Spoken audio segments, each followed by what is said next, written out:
2. Les histoires d'Amélia, Culture Geek. À découvrir pour tous les fans de science-fiction.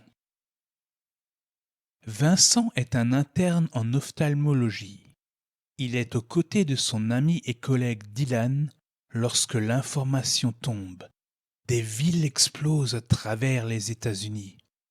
Plus le temps passe et plus le champ d'action s'élargit, touchant tous les continents. Mais qui est à l'origine de ces attentats innommables ? Pourquoi Vincent se réveille seul avec une jeune aveugle à la suite d'une grosse explosion ? C'est arrivé en avril, et c'est plutôt mémorable.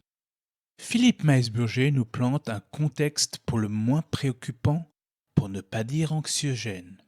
Des explosions successives, dévastatrices et meurtrières qui ne sont pas sans rappeler le problème actuel du terrorisme. Ces explosions ne sont pourtant que les prémices d'une aventure palpitante entre action et romance. De quoi nous tenir en haleine tout le long du roman, fort de ses presque 600 pages.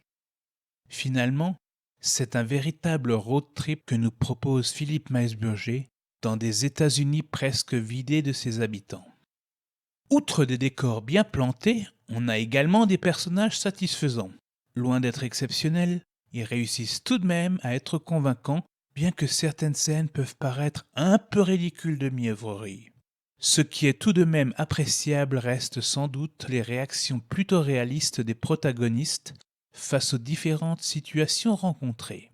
Pour terminer, déplorons un aspect qui plaira sans doute à de nombreux lecteurs, le côté un peu trop adolescent à la fois de l'intrigue et de la plume.